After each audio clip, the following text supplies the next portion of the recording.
오늘 말씀의 제목을 함께 나누기를 원합니다. 성령의 능력으로 된 것입니다. 성령의 능력으로 된 것입니다. 다시 한번 해보실까요? 성령의 능력으로 된 것입니다. 성령의 능력으로 된 것입니다. 네, 오늘부터 데살로니가서 말씀을 함께 나누고자 합니다. 제가 계속해서 수요 기도의 강의를 할 때는 구약과 신약을 번갈아 가면서 하는데요. 이 전도서를 마무리 지으면서 어떤 말씀을 나눌까 하는데 이 데살로니가서 말씀을 마음에 주셨습니다. 이 데살로니가서는요, 사도 바울이 쓴 서신서, 로마서, 여러분 갈라디아서, 골로새서, 빌립보서 많죠. 그런데 그 많은 서신 중에서 제일 먼저 쓰여진 서신이 데살로니가서입니다. 그러니까 이 사도 바울이 제일 먼저 쓴 이유가 여러분 있고요. 그리고 이 제일 먼저 쓴 이 서신 가운데서 이것이 사도 바울의 서신의 모든 모형이 이 안에 담겨 있습니다. 그것뿐만이 아니라 그런 의미에서 이 사도 바울이 쓴 이 데살로니가서에는 신앙의 본질이 잘 녹아져 있고요. 이 데살로니가서에는 복음의 능력과 복음으로 사는, 믿음으로 사는 신앙인들의 본과 고백이 잘 기록되어 있는 것이 바로 데살로니가서입니다. 그래서 어찌 보면 이 시대 교회가 우리가 가장 이뤄가고 있는 모습이 아닌가. 그러니까 이 데살로니가서 말씀을 통해서 우리가 다시 우리 안에 여러분이 본질이 회복이 되어야 되고요. 정말로 교회가, 우리 신앙인들이, 성도가 무엇으로 살아가야 되는지를 우리가 도전을 받을 수 있는 이 시간이 되기를 주님의 이름으로 부탁을 드리겠습니다. 그래서 여러분, 오늘 이 데살로니가서 말씀은 감사로 시작이 됩니다. 그게 바로 여러분 2절이죠. 우리가 너희 모두로 말미암아 항상 하나님께 감사하며. 이게 다른 모든 서신서의 모형입니다. 바울이요, 그 모든 교회의 서신을 쓸 때 항상 그 처음 제목은 감사였어요. 그 교회의 형편이 어떠하든지 간에. 근데 오늘 이 데살로니가서에 있는 이 감사는 더 특별한 감사입니다. 우리가 오늘 이 데살로니가 교회에 대해서 항상 하나님께 감사한 이유가 3절에 이렇게 나와 있죠. 너희의 믿음의 역사와 사랑의 수고와 우리 주 예수 그리스도에 대한 소망의 인내를 우리 하나님 아버지 앞에서 끊임없이 기억한다. 여러분, 교회 안에 믿음의 역사와 믿음의 역사라는 것은 행위를 말하는 거예요. 그러니까 믿음의 행위와 사랑의 수고와 그리스도에 대한 소망의 인내가 있는 것은 당연하죠. 근데 왜 이 데살로니가 교회에 이 믿음과 사랑과 소망에 대해서 사도 바울은 이처럼 감사했을까요? 그것은요, 이 데살로니가 교회의 형성을 살펴보면 이것은 너무나 놀라운 일이기 때문에 그렇습니다. 오늘 첫 번째 시간이니까 우리가 이 서신을 잘 이해하려면 데살로니가 교회가 어떻게 형성됐는지를 우리가 알아야 돼요. 우리가 이 바울과 바나바가 1차 전도 여행을 마치고요, 돌아왔어요. 그리고 나서 할례 문제를 가지고서 분쟁이 일어나서 예루살렘 교회에 가가지고 이방인에게도 복음을 전해서 이러이러한 하나님의 성령의 역사가 일어났고 이러한 열매를 맺었습니다 라고 그렇게 보고를 해서 그 야고보와 사도들의 인정을 받고 그들이 기쁜 마음으로 돌아옵니다. 그리고 2차 전도 여행을 이제 다시 시작한 거예요. 그런데 우리가 잘 아는 것처럼 2차 전도 여행을 시작을 하는데 문제가 생겼어요. 사도행전 16장에 보면 마가라고 하는 이 제자를 데려가냐 마냐. 왜냐하면 이 마가가 1차 전도 여행 때 동행을 했다가 중간에 돌아와 버렸거든요. 그러니까 바나바는 다시 기회를 줘야 된다. 사도 바울은 안 된다. 주의를 어떻게 그렇게 하냐. 그런 사람하고 같이 갈 수 없다. 그게 이제 하나의 분쟁이 돼가지고 바나바는 이 마가하고 도브로로 가고 오늘 본문에 나와 있는 이 바울은 신라를 선택해서 2차 전도 여행이 시작이 되는 거예요. 그래서 이 2차 전도 여행을 시작을 하면서 처음에 1차 전도 여행을 했던 열매를 맺었던 아시아에서 복음을 전하려고 했는데 우리가 빌립보 강의하면서 잘 보셨죠. 마게도냐에서 환상이 보여가지고 이것이 주님의 뜻인 줄 알고 마게도냐로 직행을 합니다. 그것이 여러분 빌립보예요. 그러니까 2차 전도 여행의 처음 행선지가 어디라는 거예요? 빌립보예요. 근데 빌립보에 갔더니 성령이 인도하신 대로 갔더니 거기서 자주장사 루디아를 만나게 된 거죠.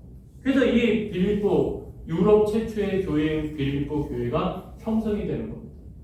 근데 우리가 잘 아는 것처럼 이 빌립보에서 어떤 일이 일어났죠? 귀신 들린 여종을 고쳐주니까 그 여종이 점을 치고 이익을 얻었던 주인들이 사도 바울을 고발을 하죠. 그래서 매를 맞고 감옥에 갇혔는데 찬송하고 기도할 때 지진이 일어나서 옥터가 흔들리고 문이 열리고 창고가 풀리는 그런 기적이 일어났죠. 그래서 하나님의 그 놀라운 능력으로 바울이 그 감옥에서 풀려나고요. 그리고 나서 복음을 전하기 위해 이른 곳이 바로 이 데살로니가예요. 그러니까 2차 전도 여행에서 이 빌립보를 찍고 그리고 나서 당도한 데살로니가. 근데 이 데살로니가는 어떤 곳이냐? 당시 마게도냐의 수도였어요. 이 로마와 아시아를 잇는 전략적인 요충지였단 말이에요. 그러니까 인구도 많았고 큰 도시였고요. 거기에는 장사를 하는 유대인들이 많이 있었고, 그래서 그 큰 회당이 결성이 되어 있었는데, 근데 우리가 사도행전을 보면은 빌립보에서의 내용은 16장 한 장이 전체예요. 그런데 오늘 본문에 나온 데살로니가에 대한 여러분 내용은 17장에서 1절에서 7절 단 7절로 끝나는 거예요.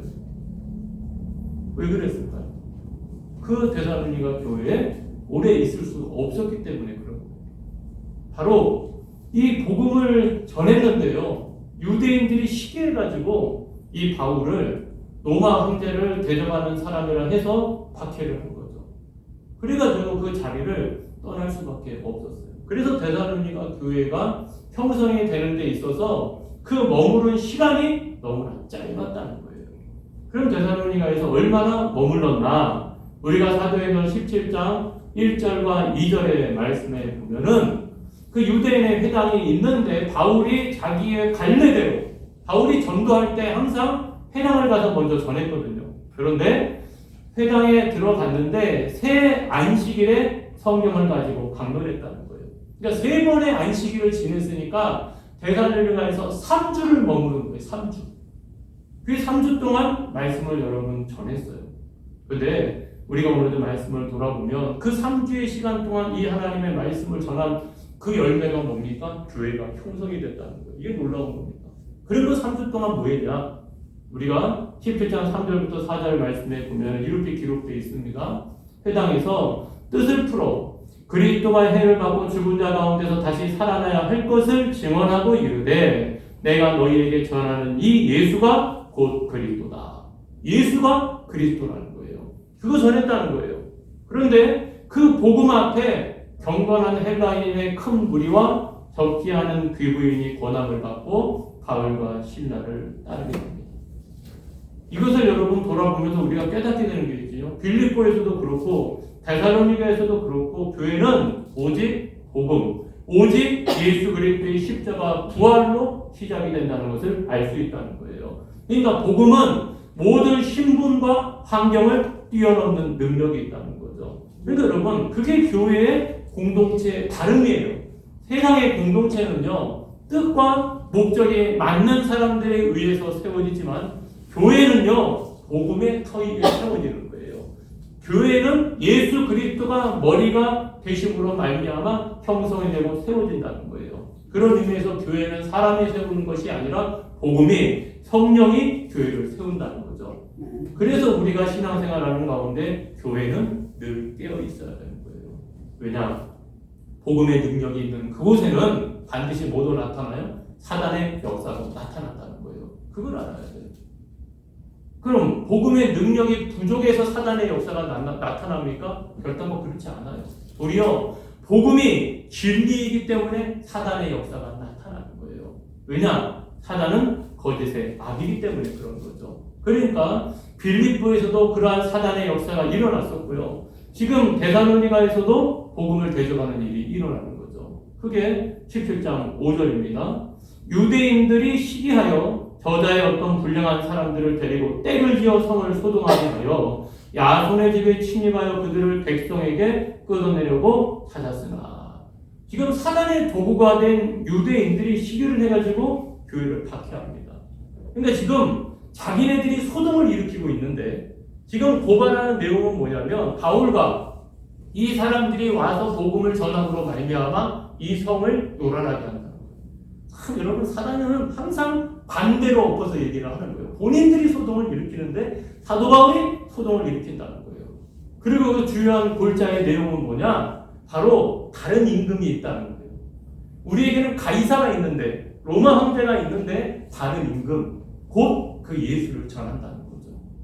그러니까 바로 그 제목을 들어가지고 바울과 실라를 잡아들이려고 했는데 당연히 이 형제들이 데살로니가 교회 형제들이 숨겼겠죠. 그러니까 바로 자신의 집을 내놨던 야손과 교회 형제들을 잡아가는 거예요.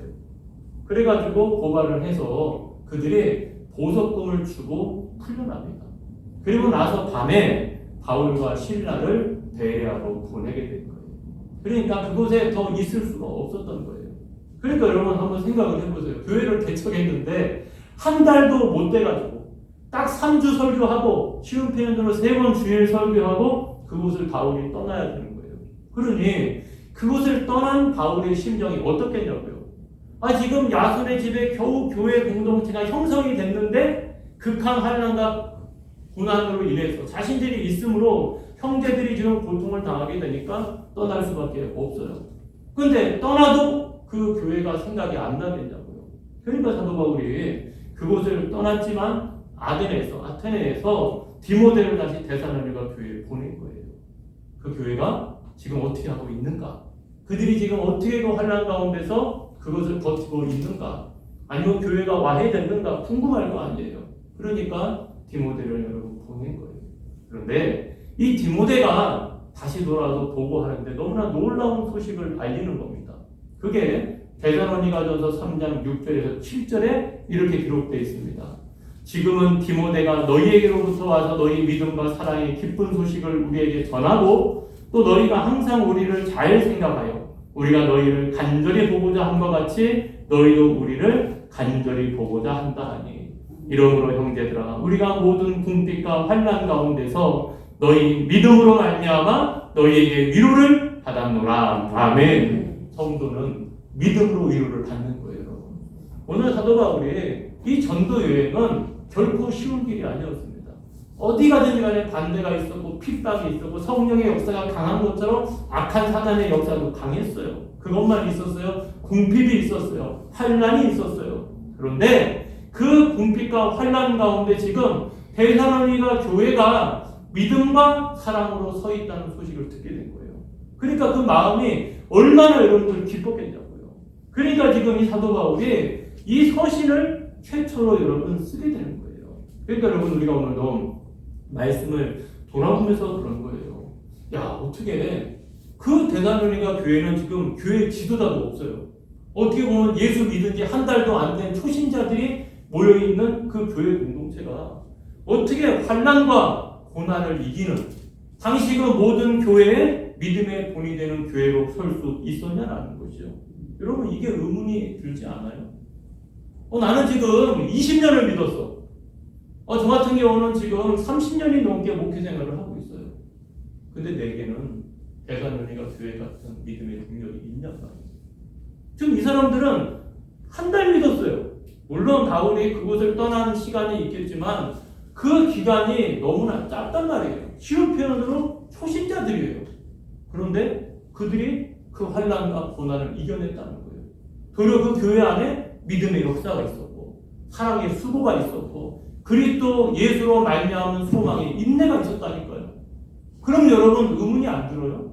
어떻게 이 교회는 교회 지도자도 없는데 목회자도 없는데 성도들끼리 어떻게 이러한 단단한 믿음을 가지고 설 수 있었냐라는 것이에요. 그게 바로 오늘 말씀의 제목처럼 성령의 능력으로 된 것이라는 거예요. 이 데살로니가 교회는 성령의 능력으로 그것을 이겨냈다는 거죠. 그게 바로 여러분 오늘 본문의 4절과 5절 오늘 설교의 핵심이에요. 하나님의 사랑하심을 받은 형제들아 너희를 택하심을 아노라. 이는 우리 복음이 너희에게 말로만 이른 것이 아니라 또한 능력과 성령과 큰 확신으로 된 것입니다. 우리가 너희 가운데서 너희를 위하여 어떤 사람이 된 것은 너희가 아는 바와 같으니라. 아멘. 여러분, 우리가 오늘 이 데살로니가 교회를 주목해야 되는 커다란 이유가 있습니다. 이 데살로니가 교회는요, 사도행전의 그 17장의 내용을 돌아보면 16장에서 빌립보 교회에서는 막 귀신도 쫓아내고 지진이 일어나서 막 옥문이 열리고 분명한 이적이 일어났어요. 근데 데살로니가 교회는 이적이 없습니다. 무슨 기적이 나타나지도 않았습니다. 그런데 여러분 어떻다는 거예요? 그 데살로니가 교회는 어떤 교회보다도 본이 되는 교회가 되었다는 거예요. 그게 여러분 어떻게 가능하게 되었을까? 그게 바로 오늘 본문에 있는 것처럼 능력과 성령과 큰 확신으로 되었다는 겁니다. 그러니까 우리가 오늘도 신앙의 생활하는 가운데서 우리는 어떠한 이적을 체험하면 우리가 믿음이 대단해지고 강해질 것 같지만 여러분, 우리의 믿음의 본질은 어디에 있다는 거예요? 복음에 있다는 거예요. 복음에. 그 예수 그리스도의 십자가의 죽으심과 부활이 믿어지면 그러면 이겨낼 수 있다는 거예요. 그럼 반대적으로 내가 왜 이 문제와 상황과 환난 가운데서 휘청이고 있냐? 그 복음에 대한 능력, 복음에 대한 믿음이 약화되기 때문에 그런 거예요. 여러분, 우리가 오늘도 신앙의 생활하는 가운데서 우리가 5절 말씀 여러분 다시 한번 볼까요? 이는 우리 복음이 너희에게 말로만 이룬 것이 아니라 또한 능력과 성령과 큰 확신으로 된 것입니다. 아멘. 여러분, 우리가 이 시간도 하나님의 말씀을 제가 전하지만요, 이게 말로만 전해지면 아무런 유익이 없다는 거예요. 설교하는 제 자신 안에도, 내 안에도 하나님의 성령의 역사가 있어야 되고요. 듣는 성도님의 마음 가운데도 누가 역사하셔야 된다는 걸? 성령께서 역사해야 된다는 거예요. 여러분, 하나님의 말씀은 능력이 있다니까요. 근데 하나님의 이 말씀을 내가 그 능력 있는 말씀을 믿음으로 받아야 된다는 거예요. 우리가 흔히 전도하잖아요. 전도 뭐로 하죠? 말로 하죠. 하지만 우리가 예수 믿으세요 라고 여러분 말하고 전해야 되지만 주의해야 되는 게 있어요. 오늘 말씀처럼 어떻게 해야 된다고요? 성령의 하나님을 의지해서 전해야 되는 거예요. 그러면 여러분 믿어도 그만, 안 믿어도 그만이 아니라는 거죠. 내가 하나님의 성령을 의지함으로 말미암아 성령을 의지하고 그것을 전해줘야 될 때, 왜 그것이 중요합니까? 성령을 의지해야지 능력과 확신이 있어서 열매를 맺을 수 있게 된다는 거예요. 그러니까 여러분, 전하는 자도 그 안에 성령을 의지해야 되죠. 내 안에 능력과 확신이 있어야 되죠. 그리고 전해야 되는 거예요. 그리고 내가 그 능력과 확신을 가지고 성령을 의지해서 전할 때 받는 자 마음 안에도 뭐가 역사한다고요? 능력과 확신이 전해진다는 거예요. 그냥 여러분 교회 가자, 뭐 하자, 그걸로 된다는 게 아니라는 거예요.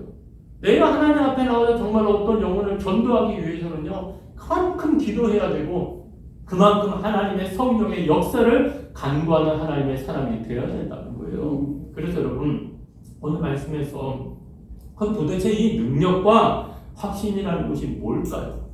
여기 본문에 나와 있는 이 능력이라는 것은요, 어떤 이적을 나타내는 말이 아니에요. 어떤 이적을 일으키는 능력을 말하는 게 아니라 오늘 여기 나와 있는 성령의 능력은 어떤 능력이냐면 복음을 듣고 자신들이 죄인됨을 회개하는 거예요. 아, 내가 죄인이구나.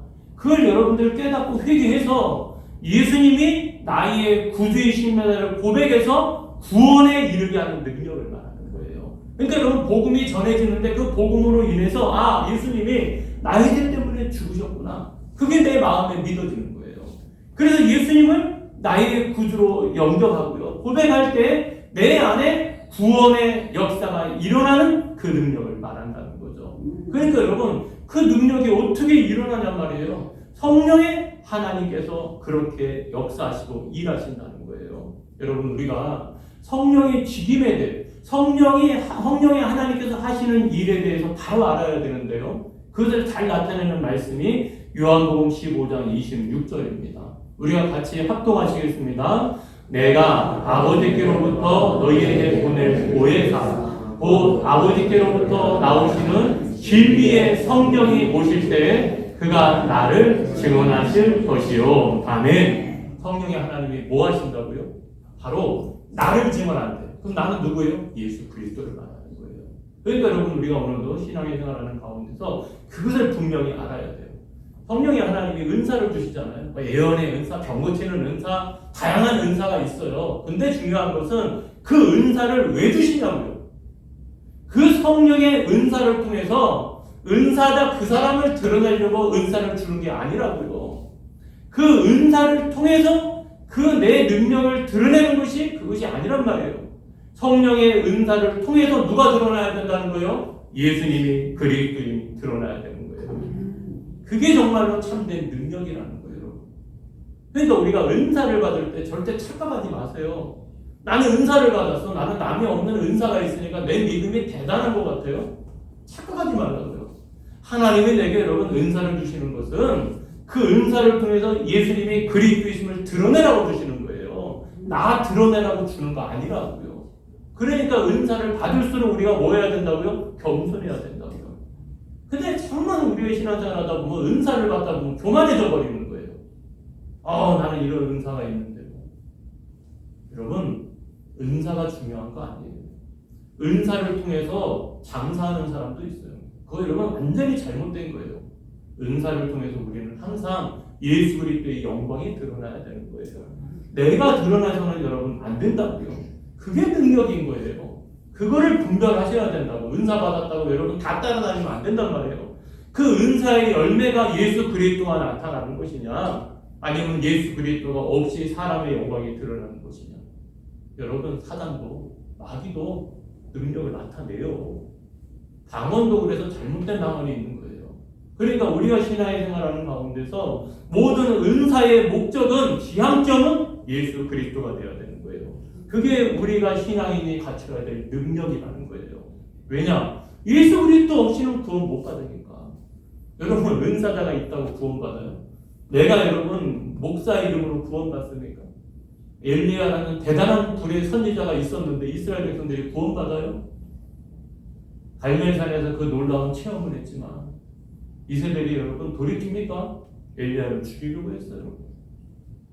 여러분 우리가 오늘도 신앙의 생활하는 가운데 우리에게는 예수 그리스도가 있는 거예요.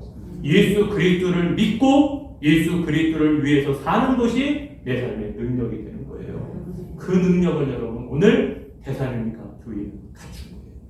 그리스도의 십자가와 그리스도의 부활을 그들은 믿은 거예요.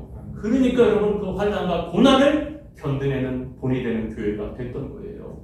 그게 데살로니가의 능력이었어요. 여러분에게 이 능력이 있으십니까? 여러분에게는 오직 예수의 능력이 있습니까? 나는 정말로 그리스도의 십자가 부활을 믿으십니까? 그렇다면 우리도 어떤 환난과 고난 가운데도 흔들리지 않는 신앙으로 살아낼 수 있다는 것이에요. 여러분 오늘 말씀에 두 번째 우리가 점검해야 되는 것은 확신이에요. 확신. 5절 말씀 여러분 다시 한번 보세요. 우리는 우리 복음이 너희에게 말로만 이른 것이 아니라 또한 능력과 성령과 큰 확신으로 된 것입니다. 아멘. 여러분 우리가 오늘도 신앙의 생활하는 가운데서 질문합니다. 여러분은 예수님이 나를 위해 죽으시고 3일 만에 부활하시고 승천하셨다는 사실을 확실히 믿으십니까? 믿으시죠? 근데 뭐로 믿으세요? 여러분 보셨어요? 여러분이 그것을 목격하셨습니까? 보지 못하셨잖아요. 그런데 왜 예수님이 나를 위해 십자가에 죽으시고 부활하신 것을 믿으십니까? 왜 아멘할 수 있습니까? 바로 그게 성령의 역사라는 거예요. 성령의 하나님께서 우리에게 그 확신을 주신 거예요. 그래서 우리가 여러분 믿게 된 거예요.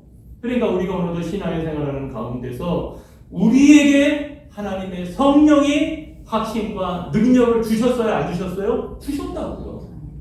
그게 얼마나 여러분 감사하냐고요. 그러니까 우리가 오늘도 신앙의 생활하는 가운데 우리가 가진 능력이 뭐예요? 예수님이 나의 죄 때문에 십자가에 죽으시고 3일 만에 다시 부활하셨습니다.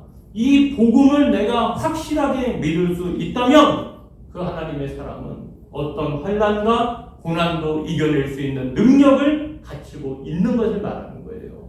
그러니까 여러분 우리가 오늘도 이 데살로니가 교회는 세워진 지 얼마 안 된 작은 교회이지만 이 능력이 있었습니다. 이 확신이 있었다는 거예요.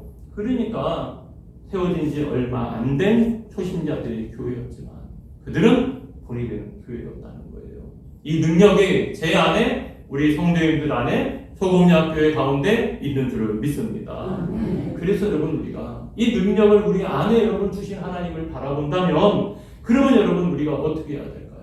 하나님 앞에 나와서 전도할 때요, 늘 생각을 해야 돼요. 전도는 나의 어떠한 탁월한 수단을 가지고 하는 것도 아니고, 어떠한 그 사람이 원하는 것을 맞춰줘서 이루어지는 것도 아닙니다. 우리가 전도는 하나님의 성령을 의지해서요, 하나님의 다른 복음을 전함으로 말미암아 그때 하나님이 능력과 큰 확신으로 역사하신다는 거예요. 그러니까 항상 다른 복음을 전해야 된다는 거예요. 그래서 여러분, 이 능력과 확신에 대해서 생각을 하다가 좀 이해할 수 있는 대화를 찾다가 이기풍 목사님의 생각이 났어요. 이기풍 목사님은 한국 교회의 사도 바울이라고 불리는 목사님이에요. 한번 나중에 자료를 집에 가서 유튜브나 인터넷으로 찾아보세요. 이기풍 목사님은 1865년 12월 23일 평양에서 출생했는데요. 그는 대단한 깡패였습니다. 똑똑한 사람이었는데 지배층에 대단한 반감을 가지고 있는 사람이었고요. 오죽하면 평양 자수사를 끌어내려가지고 그 목에다 여러분 이 틀을 메고 다닐 정도로 그런 깡패였대요. 근데 이 사람이 또 싫어하는 사람이 누구였냐면 서양 사람들. 이 서양 사람들이 우리나라에 와가지고 이 모든 것들을 여러분 빼앗고 삼키려는 이 악한 계교를 가지고 있다고 생각하니까 서양 사람들은 미워하는 거죠. 그런데 그 평양에 당시에 누가 있었냐면 너무나 유명한 마포 삼열 선교사. 그 선교사님이 샘 마페 선교사님이 계셨어요. 그 샘 마페 선교사님이 다니면서 열심히 평양 거리에서 복음을 전하는 거예요. 열심히 죄를 회개하고 예수를 믿어야 됩니다. 복음을 전하는 거예요. 근데 이기풍 목사님이 그 보니까 꼴보기가 싫은 거죠. 예수 믿으라고, 회개하고 예수 믿으라고 하니까 너무 듣기 싫어가지고요. 하루는 도저히 안 되겠으니까 이 마포사녀 선교사님이 복음을 전하는데 돌을 던졌는데 얼굴에다 돌을 던져버린 거예요. 그 돌이 턱을 맞아버렸어요. 한마디로 너 말하지 마라는 거죠. 턱이 안 되니까 깨져가지고 피가 촥촥 납니다. 그것뿐만이 아니에요. 그런데도 마포사녀 선교사님이 그 핍박 속에서도 끈질기게 복음을 전해가지고요. 그 이듬해 1894년에 22명에게 학습 세례를 베풀고 7명에게 세례를 베풀어가지고 그 평양에 교회를 세우기 시작한 거예요. 그러니까 이 이기풍 목사가 얼마나 화가 나면 이 교회 건축을 하고 있는데 이 깡패들을 다 동원을 해가지고 그 건축 형제를 다 엎어버립니다. 그러니까 막 교회 성도들도 화가 났을 거 아니에요. 그러니까 우리가 힘을 모아서 싸웁시다 하는데 이 마포사녀 선교사님이 안 돼, 그러면 안 된다. 도리어 그 깡패들을 선대하는 거예요. 그러니까 평양 사람들이 깜짝 놀라죠. 그렇게 해가지고 세워진 교회가 바로 1907년 평양 대부흥 운동을 일으켰던 바로 그 유명한 산정현 교회라는 거예요. 그래서 그 교회가 여러분 형성이 됐는데요. 다 선교사 턱을 깨트렸죠. 교회를 여러분 엎었죠. 그렇게 하니까 산정현 교회가 장대형 교회입니다. 장대형 교회를 세웠는데 이기풍 목사가 깨트렸죠. 교회 엎었죠. 양심은 좀 찔렸을 거 아니에요. 근데 어느 날 집에서 잠을 자는데 꿈에서 예수님의 환상을 본 거예요. 사도 바울도 똑같은 거예요. 예수님이 나타나셔가지고 기풍아 왜 나를 핍박하느냐. 너는 나의 복음의 증인이 될 사람이다. 잠에서 깜짝 깬 거죠. 교회 다니지도 않는 사람이 예수님의 환상을 본 거예요. 그런데도 여러분 당연히 교회 안 갔겠죠. 그리고 나서 지금 청일전쟁이 일어나가지고 나라가 어수선하니까 원산으로 피신을 갔대요. 근데 이 원산에서 스왈렌 선교사님을 만났는데요. 이 스왈렌 선교사님이 이기풍 목사를 보자마자 하나님의 강한 성령이 임재해가지고요. 교회를 회개하고 예수를 믿으라! 하고 소리를 쳤다는 거예요. 그 이기풍 목사한테. 그러니까 이기풍 목사가 그 소리를 듣는데 그게 하늘에서 내리는 우레 같은 소리로 들린 거예요. 그러니까 그 자리에서 이 사람이 꼬꾸라진 거죠. 꼬꾸라져가지고 거기서 회개하고 거기서 무릎 꿇고 예수를 믿고요. 마포 선교사님, 3년 선교사님을 찾아가가지고 그 앞에 무릎 꿇고 백배 사죄하고 용서를 구합니다. 그리고 정말 사도 바울처럼 이제 이 선교사님과 함께 평양 시내를 누비면서 예수 믿으라고 그 사람 전도를 하고요. 그리고 자기가 너무나 부족한 것을 아니까 이 평양 신학교에 들어가서 졸업을 했는데 한국 교회 최초의 안수받은 7명의 목사 가운데 한 사람이 바로 이 이기풍 목사님입니다. 그래서 마지막에는 제주도에 파송을 받아요. 그곳에서 복음을 전하다가 그것도 다시 이제 여수에 전라도 쪽에 와서 신사참배를 거부하다가 결국 여러분 순교를 하십니다. 그러니까 여러분 그 목사님의 헌신된 주의 종으로 삶을 살 수 있었던 것은 오직 성령의 능력이었다는 거죠. 그러니까 성령의 능력을 의지해서 복음을 전했던 마포선열 선교사님이나 스와는 선교사님도 마찬가지지만 이기풍 목사님이 그 하나님의 성령의 능력과 확신을 가지게 되니까 자신의 목숨을 던지면서까지 하나님의 복음을 위해서 그가 살았던 거예요. 그 자료를 찾아보니까요, 그 목사님이 돌아가시고 그 사모님이 계셨는데 그 사모님도 참 힘든 삶을 사셨어요. 근데 예수님을 통해서 병고침 받고 사모가 되어서 정말 그 가난과 궁핍 가운데도요 마지막까지 그 복음을 전하다가 그 남편이 죽고 나서 자기도 복음으로 살다가 여러분들 갔대요. 그러면서 유언을 하기를 자녀들한테 5분 이상 예수님을 잊어버려서는 안 된다. 5분마다 예수님을 생각해라. 그렇게 유언을 남기고 그 사모님도 돌아가셨답니다. 여러분 참 그 믿음의 고백을 돌아보면서 내 삶이 너무나 부끄러웠고 정말로 나는 지금 어떠한 모습으로 살아가고 있는가. 여러분 5분마다 예수님 생각을 합니다. 5분마다 예수님 잊지 말라 합니다.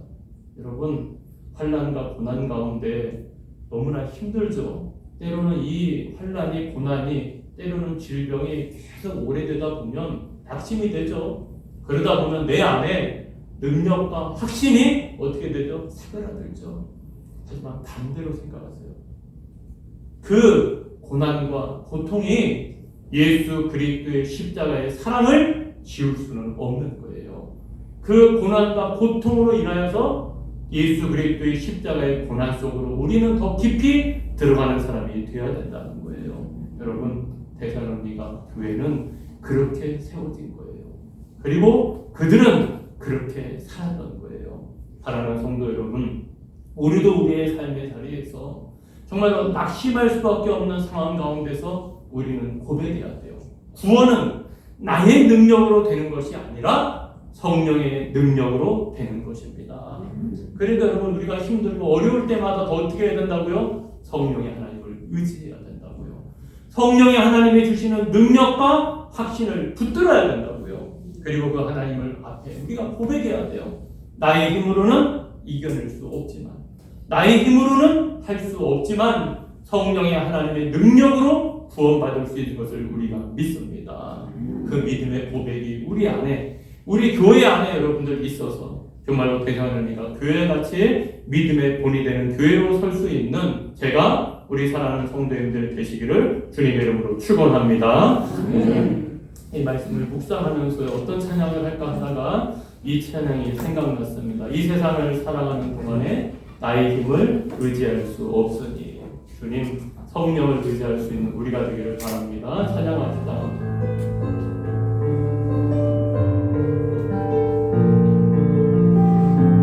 가사를 생각하면서 우리 믿음으로 고백합니다.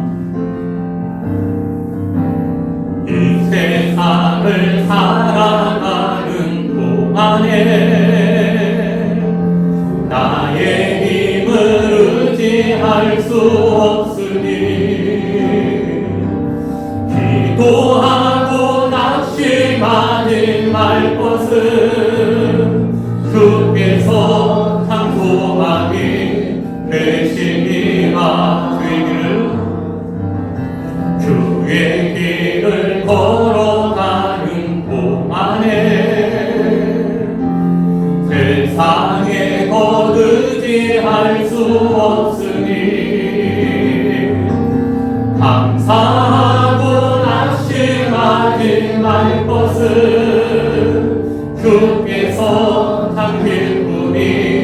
되시리라. 아멘. 하나님의 꿈이 나의 비전이 되고 예수님의 성품이 나의 인격이 되고 성령님의 권능이 나의 능력이 되길 원하고 바라고 기도합니다. 하나님의 꿈이 나의 비전이 되고 예수님의 성품이 나의 인격이 되고 성령님의 권능이 나의 능력이 되길 원하고 바라고 기도합니다. 그의 줄이고 목이 마르니 성령의 기름 부으소서. 그의 줄이고 목이 마르니 내 잔을 채워주소서. 간절히 의에 드리고 그의 줄이고 목이 마르니 성령의 기름 부으소서. 그의 줄이고 목이 마르니 내 잔을 채워주소서. 이 시간 앞에 기도하기를 원합니다. 주님, 우리가 목마릅니다. 아무리 무더위 가운데도 우리가 갈증과 더위 가운데 우리의 육체의 목마름이 심합니다. 하지만 하나님, 우리가 육신의 목마름으로 끝나는 인생이 되는 것이 아니다. 내 영혼이 주님을 갈망합니다. 내가 하나님의 성령을 사모합니다. 내가 의에 드리고 목이 마르는 인생으로 살아가기를 원합니다. 하나님, 육신의 것에는 민감하지만 영적인 것에는 너무나 둔감하게 살아온 나의 악함을 주님 앞에 회개합니다. 때로는 고난 앞에서 우리의 능력과 확신이 사그러들 때가 너무나 많이 있음을 회개합니다. 하나님, 우리가 고난과 아픔과 힘든 가운데도 우리가 주님의 십자가를 뚜렷이 바라보는 신앙이 되기를 원합니다. 내가 처음 주님을 만났던 그때의 감격을 우리가 잃어버리지 않는 하나님의 사람이 되기를 원합니다. 하나님, 이 시간 우리의 삶의 자리에 그 능력과 그 확신을 다시 부어 주시옵소서. 그 첫사랑을 회복하게 하여 주시옵소서. 우리의 마음 가운데 하나님을 향한 갈망이 타오르게 하여 주시옵소서. 하나님, 우리가 주님 앞에 나와서 우리가 누워있는 이 시간을 통하여서 우리가 하나님의 성령으로 말미암아 그 모든 것을 능히 감당할 수 있는 하나님의 사람들이 될 수 있도록 이 시간 우리를 붙잡아 주시옵소서. 이 마음 가지고